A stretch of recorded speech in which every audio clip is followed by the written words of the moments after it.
주신 하나님의 말씀 열왕기상 17장 8절에서 16절까지 말씀입니다. 구약 545페이지 열왕기상 17장 8절에서 16절까지 말씀입니다.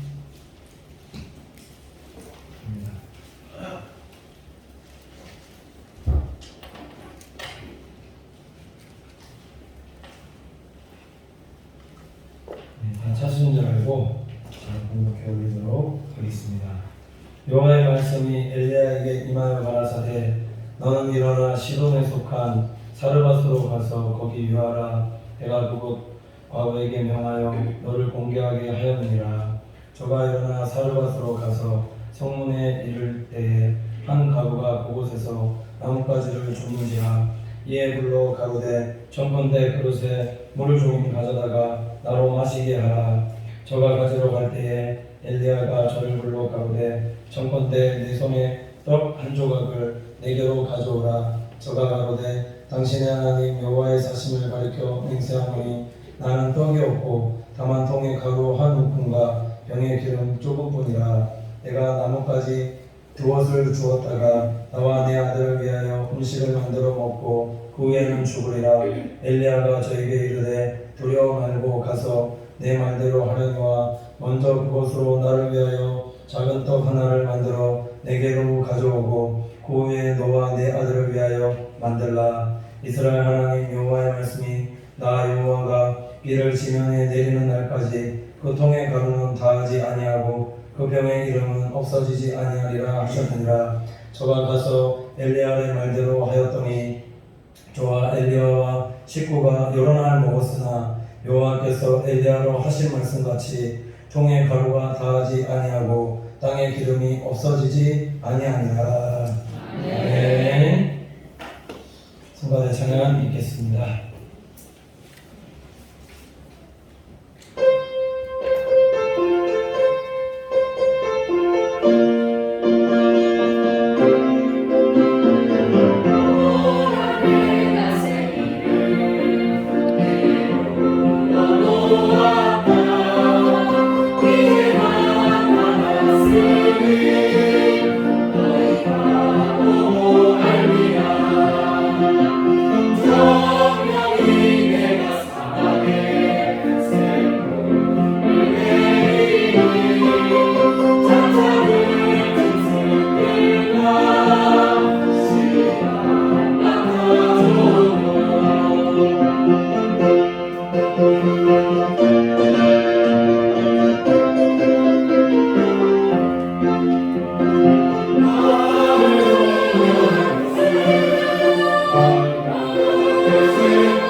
기쁘게 받아주셨으라 믿습니다.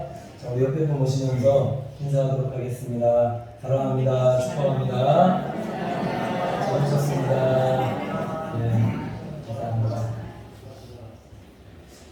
오늘 말씀 제목이 우리가 붙잡아야 할 것이라는 제목으로 하나님 말씀 전하도록 하겠습니다. 말세 시대가 가면 갈수록 경제가 더욱더 어려워지고 또 힘들어지고 살기 힘들어졌다 이렇게 말들을 하지만 그럼에도 불구하고 우리 사랑하는 성도님께서 붙잡아야 할 것이 무엇이냐? 그것이 하나님의 말씀이다라고 믿습니다. 왜 하나님의 말씀을 붙잡아야 되냐? 이 세상을 보면은 더욱더 정말 우리 힘으로 해결되지 않는, 우리 능으로 해결되지 않는 정말 아무것도 할 수 없는 그 시대 가운데서 우리가 지금 살아가고 있는 것 같습니다. 그러니까 우리가 어떻게 해야 되느냐? 우리 힘과 능으로 할 수 없으니 그러니 더욱더 하나님의 말씀 붙잡고 하나님 말씀대로 행하는 성도가 되어질 때에 우리는 모든 신앙생활에서 승리하는 자들이 되어지라고 믿습니다. 지난주에 한 기사를 보는데 싱가포르에 코로나 접종률이 80% 이상이 넘었는데도 불구하고 그런데 신규 확진자가 2,000명이 넘었다는 기사를 보게 그렇게 되었습니다. 싱가포르에서 위드 코로나 선언하고 그 다음에 방역 규제 완화하고 나서 그 다음에 좀 이렇게 좀 더 이제 활성화될 수 있게끔 사람들이 또 마스크도 벗고 이렇게 다닐 수 있게끔 그렇게 하려고 했는데 근데 갑자기 어떻게 되어졌냐면 이 변이 바이러스죠. 델타 바이러스가 갑자기 확산되면서 감염자 수가 갑자기 확 늘었다라는 거예요. 예방 접종하면 괜찮을 줄 알았는데 팬데믹 이후에 가장 높은 수치의 지금 확진자가 지금 나오고 있다. 그래서 델타 바이러스의 전파력 때문에 지금 싱가포르가 지금 속수무책이다 이렇게 올려져 있는 기사를 보게 되었다는 거예요. 제가 이 말씀 왜 드리냐면 그래서 우리 교회가 더 준비해야 되시는 것이 아닌가. 앞으로 우리가 예방 접종을 한다 할지라도 지금 델타 바이러스, 지금 또 어떤 변이 바이러스가 나와서 또 교회 예배 드리는 것을 또 규제하고 또 우리의 지금 일상생활 속에 또 코로나 때문에 백신을 맞았는데도 불구하고 또 생활할 수 없게끔 그런 방향으로 지금 흘러갈지도 모른다는 겁니다. 제가 이 말씀 드리는 이유는 왜 드리냐? 그래서 우리의 삶에서 진정한 백신이 뭐냐? 우리 삶에서 진정한 백신은 하나님밖에 없다고 믿습니다. 세상은 우리의 능력보다도 하나님의 지키심과 보호심, 하나님의 선한 도우심이 아니면 우리가 정말 살아갈 수 없는 세상 속에서 살고 있다는 것을 지금 계속 보여주고 있는 것이 아니냐라는 거죠. 처음에 코로나 때문에 두려워했고 지금 분위기가 보니까 코로나 때문에 두려워하는 게 아니라 코로나 말고 백신 때문에 어떻게 더 두려워하죠. 백신 때문에 두려워하고 백신 후유증 때문에 두려워하고 접종 마치고 나니까 이제는 변이 바이러스가 등장해서 이제 또 백신 무력화 되어지게끔 그렇게 되고 재차 접종을 해야 된다 이렇게 또 얘기를 하니까 그러니까 하나님의 선한 손이 지켜주시고 도와주시지 않으면 우리가 앞으로 더 어떻게 살아가겠느냐. 그러니 우리가 이런 시대 속에서 어떻게 살아가야 되겠는가. 말씀하신 하나님의 말씀 붙잡고 살아가는 것밖에 없다라고 믿습니다. 예전에 3가지 한번 말씀드린 적이 있는데 출애굽 시대에 10가지 재앙을 통해서 마지막 재앙 장자의 죽음을 통해서 집 문설주에 어린 양의 피를 받은 그 집은 죽음의 천사가 지나갔듯이 이게 오늘날 영적인 의미로 해석해보면 예수 그리스도를 믿는다라는 것이 무엇인가? 예수 그리스도를 믿는다는 것은 그 보혈의 능력을 믿는 것이고 보혈의 능력을 믿는다는 게 뭔가 죄사함 받고 하나님의 자녀 되어지는 것인데 더 중요한 은혜는 보혈의 능력으로 우리 재앙과 전염병으로부터 하나님께서 우리를 코로나로부터 우리를 지켜주시고 보호해 주신다는 사실을 믿으시라는 거죠. 넘어가게끔 유월되게끔 그렇게 해주신다는 거죠. 재앙과 전염병으로부터 보혈의 피가 이것들을 다 지나가게 하고 넘어가게 한다. 지금 코로나뿐만 아니라 델타 변이 바이러스도 그 다음에 나오는 어떤 변이 바이러스가 있을지 모르겠지만 우리는 하나님의 약속의 말씀 붙잡자는 거죠. 보혈의 능력이 우리를 이런 모든 재앙과 전염병으로부터 하나님께서 지나가게 하여 주실 것이다. 이걸 확신할 수 있는 성도들이 되셔야 된다. 할 것은 하면서 마스크도 쓰시고 해야 될 건 하면서 예수 믿는데도 왜 코로나 걸리냐라고 질문하는 사람이 있습니다. 제가 말씀드렸듯이 독감처럼 생각하라 말씀드렸죠.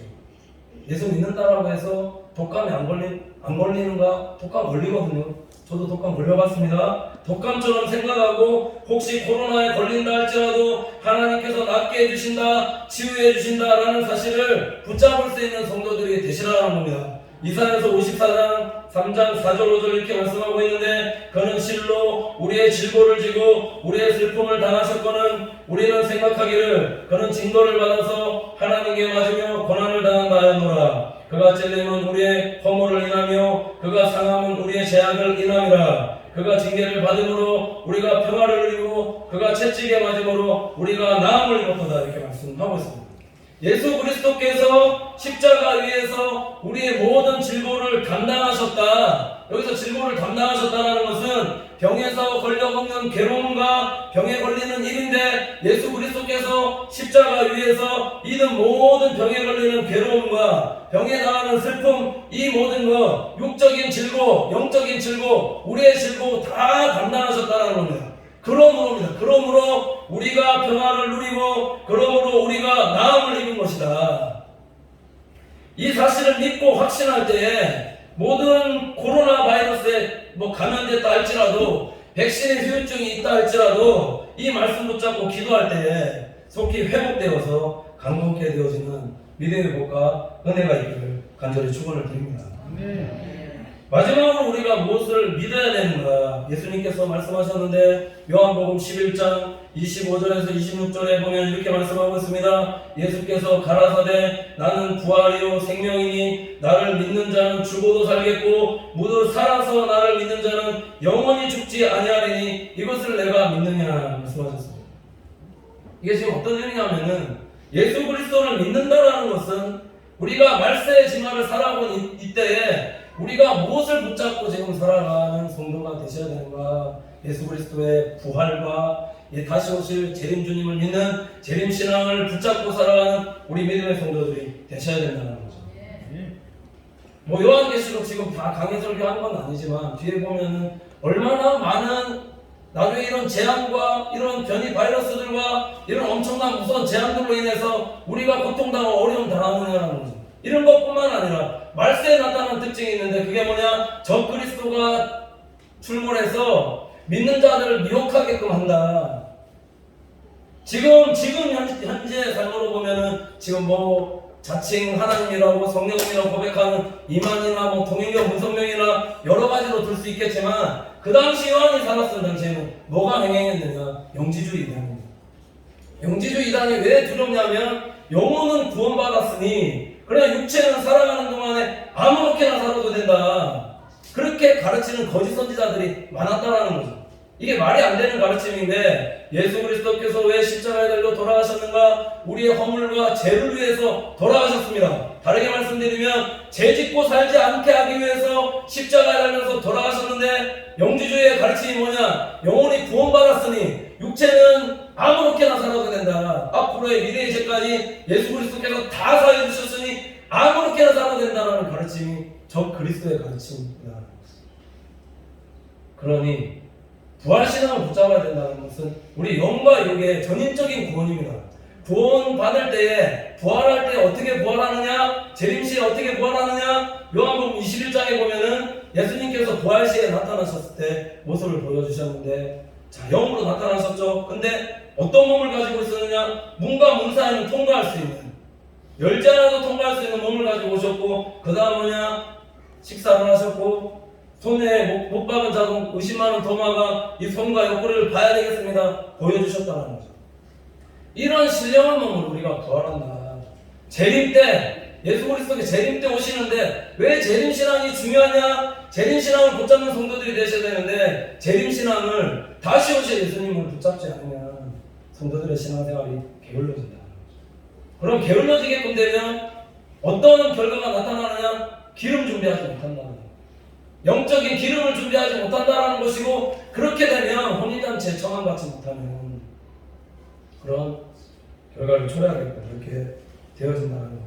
이 마지막 시대에 그래서 우리가 무엇을 붙잡고 살아가야 되는가? 예수 그리스도의 부활신앙과 재림신앙을 붙잡고 살아가는 우리 믿음의 성도들 되시기를 간절히 축원을 드립니다. 내가 설사 잘못되어서 코로나로 인해서 목숨을 잃는다 할지라도, 내가 질병을 통해서 설사 죽는다 할지라도 예수 그리스도를 믿으면 예수 그리스도를 그 믿는 믿음이 죽은 나사로를 살렸듯이 다시 나를 살리실 거라는 그런 믿음을 가지고 살아갈 수 있는 우리 성도들이 되셔야 된다는 거죠. 그러니 선포하십시오. 사망아 두려움아 떠나갈지어다. 사망아 두려움아 떠나갈지어다. 이렇게 선포하시고 말씀 붙잡고 살아갈 때에 이런 시대 속에서 우리는 승리하며 살아가는 우리 믿음의 성도들이 되시라고 믿습니다. 우리가 왜 어렵고 힘든 이 시대 속에서 하나님의 말씀 붙잡고 살아가야 되는가? 오늘 8절에서 9절 말씀 보면은 이렇게 말씀하고 있는데, 여호와의 말씀이 엘리야에게 임하여 가라사대 너는 일어나 시돈에 속한 사르밧으로 가서 거기 유하라. 내가 그곳 과부에게 명하여 너를 공개하게 하였느니라. 이렇게 말씀하고 있습니다. 어렵고 힘든 시대 속에서 어떻게 보면은 나 하나 먹고 살기에 지금 바쁜 세상 속에서 살고 있는데, 하나님께서 지금 오늘 엘리야에게 뭐라고 말씀하셨냐면은 이 사르밧 과부에게 가라, 거기서 유하라라고 이렇게 말씀하셨다는 거죠. 왜 가라 하셨는가? 이유가 있으시겠죠. 저도 처음 이 본을 접했을 때 하나님은 왜 혼자서 먹고 살기 힘든 이 사르밧 과부에게 가라고 말씀하셔서 지금 혼자 먹고 살기도 힘든데 왜 이렇게 성도를 힘들게 하시나? 처음에 이 본문 목사님이 말씀 전하기 전에 그렇게 생각했는데 그게 아니더라는 거죠. 오늘 말씀 준비하면서 보니까 그것이 아니다라는 것을 하나님께서 깨닫게 하셨는데, 왜 사르밧 과부에게, 그렇게 못 사는 과부에게, 어렵고 힘들게 사는 과부에게, 공개할 것이 없는 과부에게 하나님께서 가라고, 엘리야에게 가라고 말씀하셨는가? 축복하시고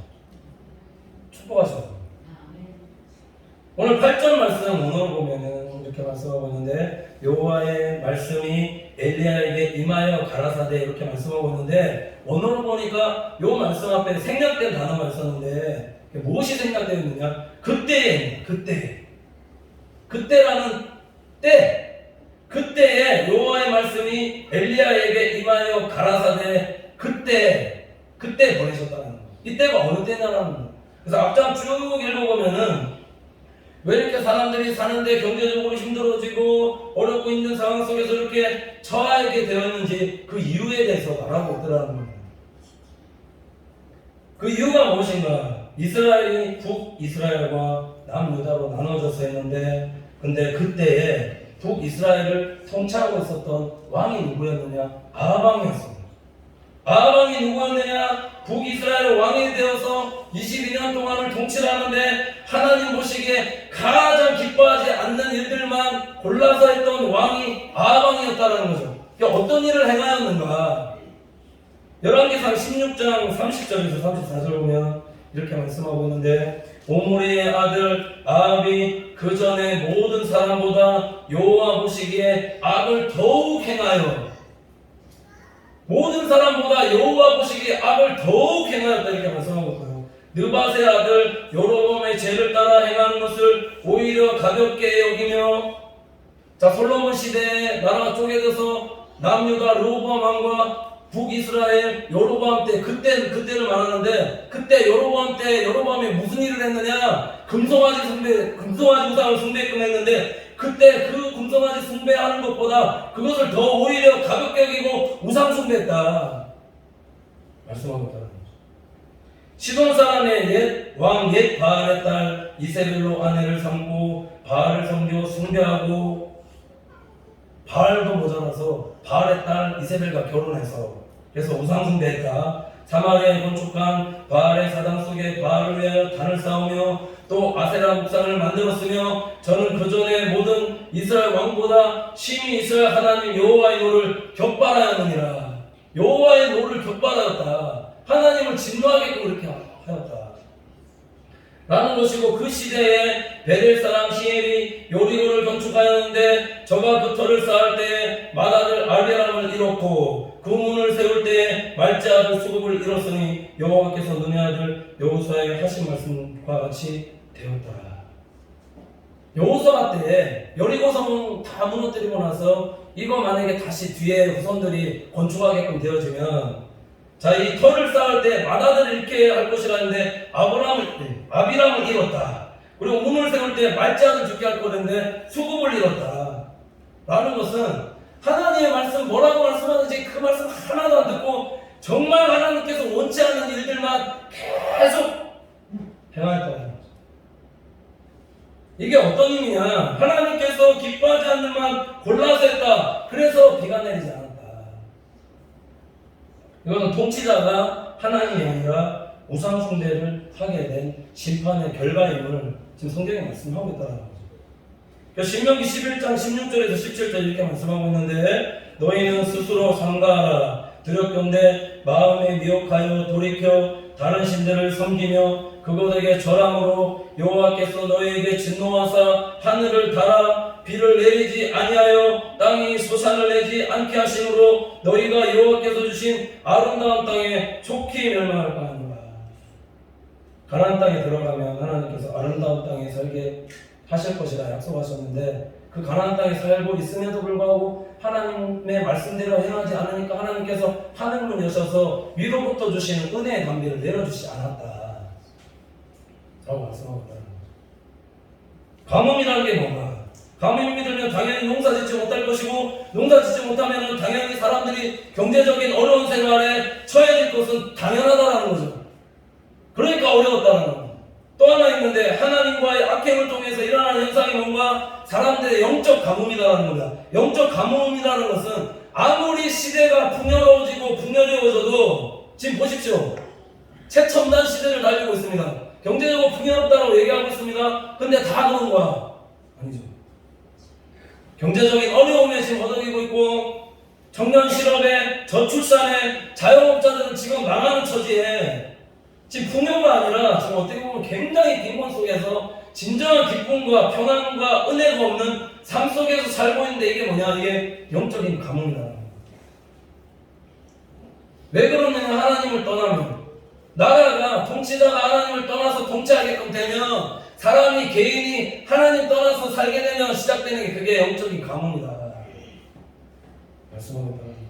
왜 나라가 지금 경제적으로 어려운 것인가? 경제 대통령이 세워지지 않아서 대통령이 통치자들이 경제에 밝지 않기 때문에 그래서 나라가 지금 어렵고 힘든 것인가? 아니죠. 경제에 더 밝으니까 법에 대해서 더 잘하니까 법 위에서 불법을 행하고 불법을 저지르고 그렇게 살고 있지 않느냐는 겁니다. 왜 그런가? 근원이라는 것은 근원이 뭐냐? 나라의 통치자가 하나님 경외하지 않고 하나님 보시기에 악행을 행하면 아무리 통치를 잘한다 해도 백성들은 힘들게 살 수밖에 없다는 거예요. 이건 제 얘기가 아니라 성경의 역사가 그렇습니다. 나라가 왕이 되었을 때 하나님 앞에서 하나님 경외하며 통치를 잘하는 백성들을 보면 왕은 나라가 평안하다라는 것이고 오래 통치할 수 있게끔 하나님께서 만들어주시고 그 안에 살아가는 사람들이 평안과 기쁨과 번영과 안녕 속에서 살아갈 수 있게끔 하나님께서 만드시더라는 거죠. 그렇게 되지 않으니까 힘들다는 거예요. 백성들이 힘들다는 거예요. 통치 잘하는 사람, 북한 김정일 보십시오. 얼마나 지금 통치 잘하거든요. 통치 잘하는데 왜 그 밑에 사는 백성들, 주민들이 힘드냐는 거예요. 하나님을 경외하지 않고 복음을 받아야 되는 나라는 정말 진짜 거의 보면 잘 살거든요. 복음이 들어가는 나라는 잘 사는데 복음이 들어가지 않는 나라들은 쫙 둘러보십시오. 보면 다 어렵고 힘들게 산다는 거예요. 개인도 마찬가지다라는 거죠. 정말 하나님의 말씀대로 하나님 경외하면서 믿음으로 살려고 하는 사람들에게는 시대가 이렇게 어려워도 나라가 어려워져도 하나님이 되어지게끔 해주신다. 이게 오늘 말씀의 결론입니다. 하나님이 잘 되어지게끔 하나님이 형통하게끔 그렇게 만들어주신다는 거죠. 그럼 되는 거 아닙니까? 이 결과가 아함반 때인데 역사적으로 보면 가장 풍요로운 시대인데 왜 하나님께서 이런 가뭄 들게 하셔서 사람들에게 어려움 나가있고 그렇게 하셨는가? 하나님 떠난 결과 그거 깨달으라고. 왜 지금 이렇게 코로나 계속 공양하고 있는가? 하나님 떠난 결과 그거 깨달으라고. 그런 거 아니겠느냐?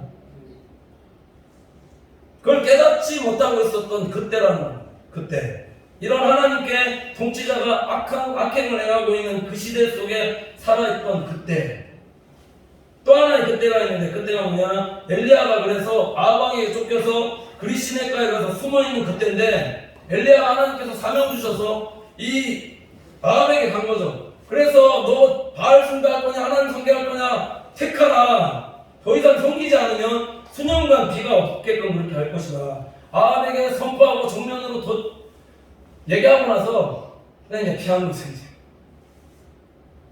쫓겨다니던 그때라는 거예요. 그런 쫓겨다니는 그때에도 불구하고 엘리야를 하나님께서 굶게 하셨는가? 아니요. 굶게 안 하셨다는 거죠. 배가 고프게 하셨는가? 아니요. 목마르게 하셨는가? 아닙니다. 어떻게 하나님께서 굶게 하셨는가? 열왕기상 17장 6절 보면 까마귀들이 아침에도 떡과 고기를 저녁에도 떡과 고기를 가져왔고 저가 시내들을 마셨으니라고 말씀하고 있다는 거예요. 하나님은 그럼에도 불구하고 엘리야를 먹이셨습니다. 하나님의 일에, 하나님 나라의 일에 사명 감당한 엘리야에게 어떤 방법으로 하나님께서는 먹이시고 입히신다는 거죠. 근데 왜 엘리야를 이 사르밧 과부의 집에 보내셨는가? 말씀드렸듯이 축복해 주시기. 그 증거가 9절 보시면은 너는 일어나 시돈에 속한 사르밧으로 가서 거기 유하라. 내가 그곳 과부에게 명하여 너를 공개하게 하였느니라 이렇게 말씀하고 있습니다. 시돈에 사는 사르밧 과부에게 하나님께서 음식을 차려주라고 이미 사르밧 과부에게 하나님께서 말씀하셨다라는 거죠. 그래서 엘리야가 사르밧에 지금 가게끔 그렇게 되어졌다. 오늘 10절 11절 보면 그래서 이렇게 말씀하고 있는데 저가 일어나 사르밧으로 가서 성문에 이를 때에 한 가부가 그곳에서 나뭇가지를 줍는지라. 이에 불러가로되 청컨대 그릇에 물을 조금 가져다가 나로 마시게 하라. 저가 가지러 갈 때에 엘리야가 저를 불러 가로되 청컨대 내 손에 떡 한 조각을 내게로 가져오라 이렇게 말씀하고 있습니다. 자, 지금 엘리야가 하나님의 말씀대로 사르밧 가부 만나서 물과 떡을 가져다가 먹게 하라 마시게 하라 이렇게 말씀했는데, 근데 이 사르밧 가부가 지금 뭐라고 얘기하냐면 12절에 이렇게 말씀하고 있습니다. 저가 가로되 당신 하나님 여호와의 사심을 가리켜 맹세하노니 나는 떡이 없고 다만 통에 한 웅쿵과 가루 한 웅쿵과 병에 기름 조금뿐이라. 내가 나뭇가지 두엇을 주었다가 나와 내 아들을 위하여 음식을 만들어 먹고 그 후에는 죽으리라 이렇게 말씀하고 있다는 겁니다. 지금 이 사르밧 과부의 경제 상황이 어떠했는가 보시면 이제 항아리에 밀가루 한 움큼과 기름 조금으로 떡 한 덩이를 잔여해서 먹고 나면은 굶어 죽을 그런 지금 상황이 있었다.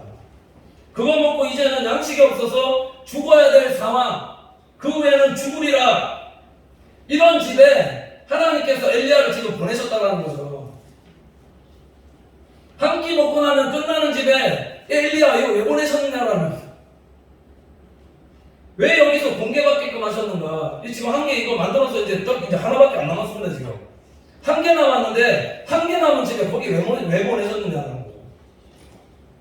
그 다음 구절 보면 더 재편입니다. 이건 과간인데 13절 보시면 엘리야가 저에게 이르되 두려워 말고 가서 내 말대로 하려니와 먼저 그것으로 나를 위하여 작은 떡 하나를 만들어 내게로 가져오고 그 후에 너와 내 아들을 위하여 만들라 이렇게 말씀하고 있습니다.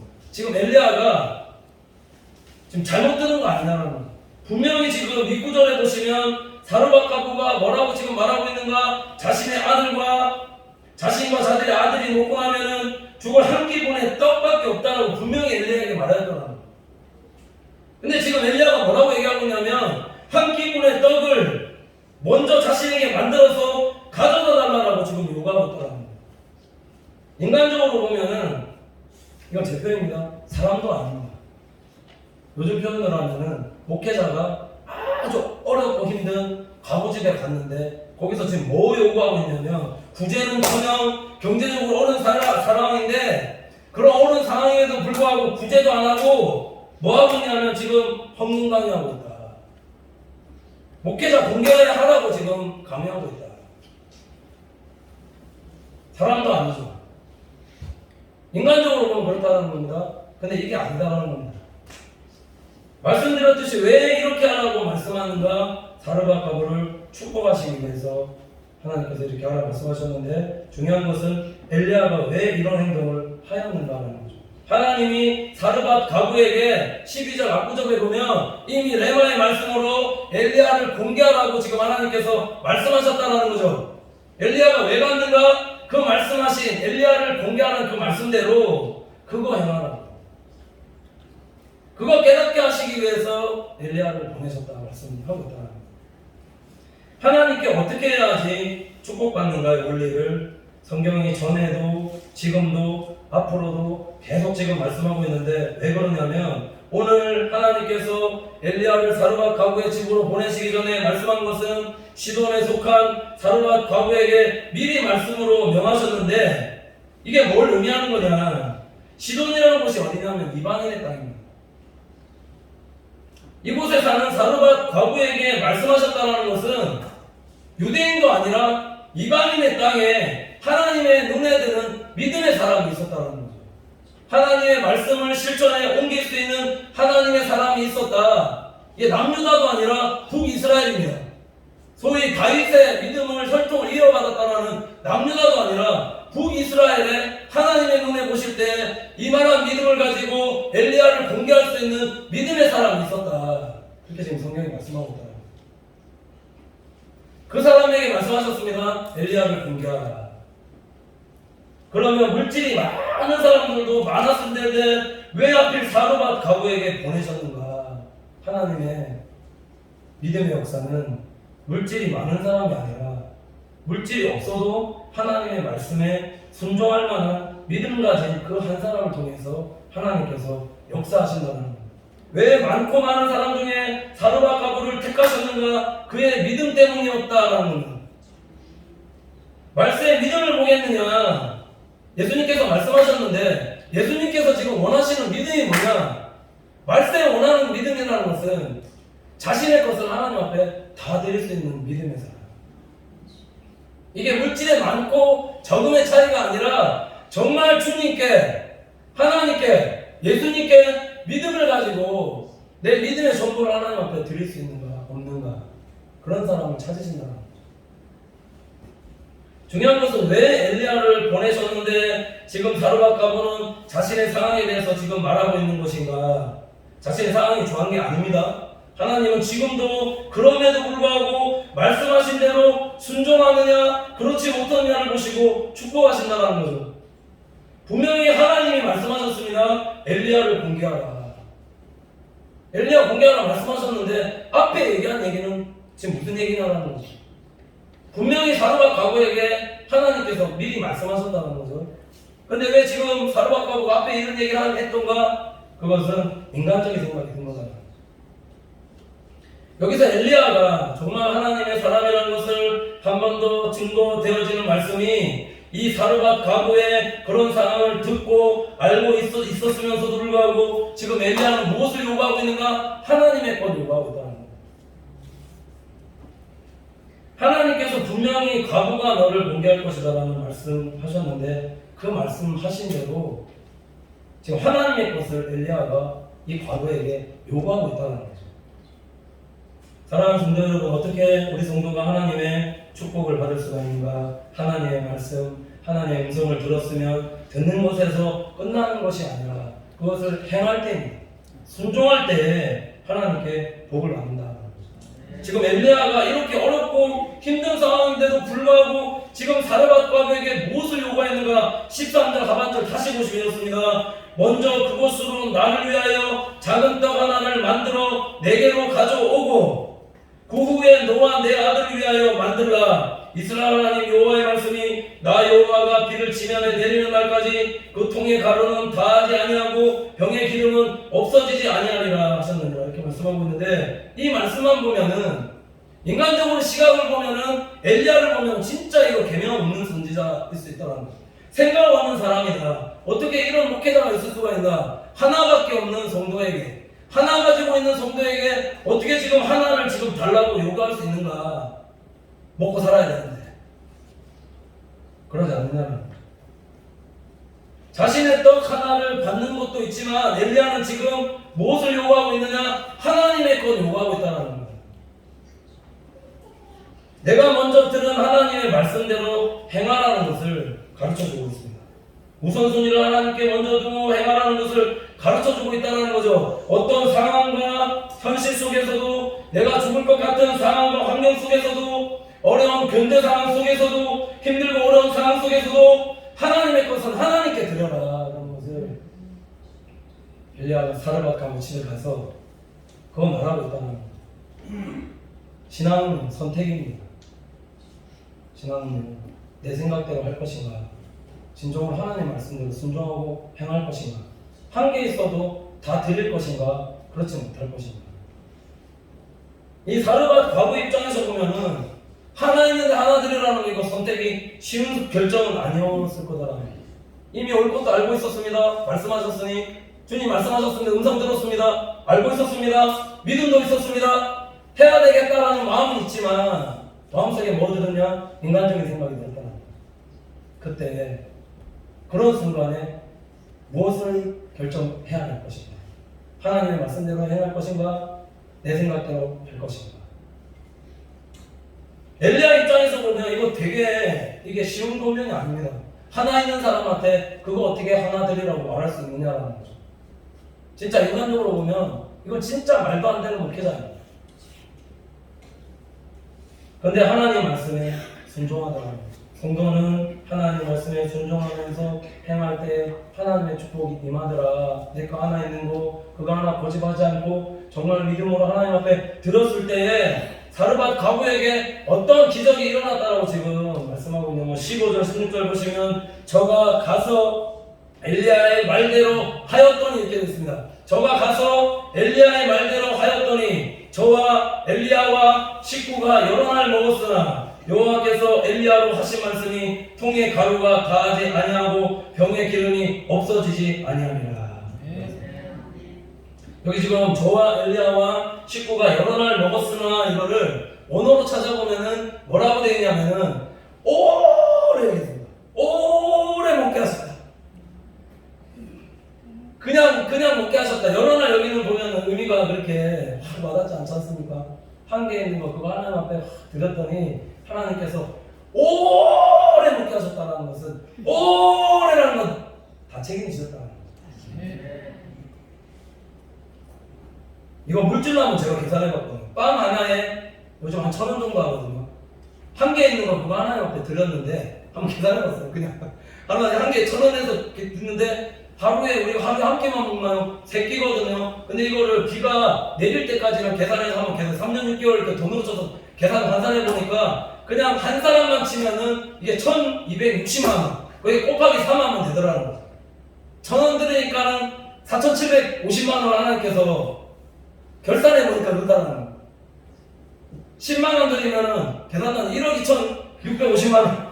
10만 원 드리면 12억 5천만 원에 곱하기 3 하시면 된다는 거예요. 계산적으로 하면 그렇다는 거예요. 근데 이게 계산적이 아니라 믿음으로 드리면 우리가 상상하지도 못할 그 믿음의 기업의 복과 은혜를 하나님께서 주신다고 지금 말씀하고 있는데, 이 말씀 듣고도 만약에 순종하지 않는다면 우리가 이상한 사람 아니냐는 거예요. 그렇지 않습니까? 지금 뭐 텔레비에 과천대유 얘기 많이 나오고 있는데 돈 5천만 원 투자하면 5억 얼마 577억인가 뭐. 그거는 진짜 어떻게 보면 뚱구름 잡는 거 가르칠 수 있는데, 이거 하나님께, 이게 투자라고 하면 표현이 좀 이상하지만은 하나님께 드리면 하나님께서 이게 오래 책임지신다. 오래라는 것은 뭐 나만 책임진다 얘기하는 게 아닙니다. 내 자녀와 후손과 후손의 후손과 후손의 후손의 후손까지 하나님께서 책임져 주시는 그 은혜 복 받아 누리지 않겠는가라는 거예요. 중요한 것은요, 이 복을 주시는데도 이 복을 받으라고 요구하지 않는 선지자도 이거 정말 성도 사랑하지 않는 선지자라고 믿습니다. 그러니까 엘리야가 왜 사르밧 과부가 하나밖에 없는데 그거 나한테 먼저 달라고 얘기했느냐, 나 때문이 아니라 과부 복 받아라. 하나님의 복 진정한 마음. 왜 말씀드리냐면, 이렇게 어렵고 힘든 상황 속에서 정말 힘들어서 피할 거 아무것도 할 수 있는 게 없는 상황 속에서, 그런 시대 속에서 살아가고 있잖습니까? 우리 성도들이 가져야 될 게 뭐냐? 이 살아계신 하나님, 우리 하나님 믿음. 하나 작은 것 하나님께서 작은 것 그거 받으라고 달라는 게 아니라 작은 것이라도 내 전부 드릴 때 하나님은 오늘날도 역사하신다는 것을 오늘 지금 말씀이 얘기하고 있다는 그 믿음 보시고 하나님께서 축복하고 계십니다. 그러니까 악하고 어려운 시대 속에서도 믿음 지키면서 살고 하나님 앞에 온전한 믿음 가지고 이렇게 신앙생활 하게 되면 하나님께서 우리의 삶을 형통하게 하시고 나뿐만 아니라 내 자녀들도 내 후손들도 잘 되고 복되게 하신다는 사실을 기억하면서 날마다 큰 믿음 가지고 하나님께 영광을 드리며 살아가는 우리 믿음의 성도들이 다 되시기를 간절히 축원을 드립니다.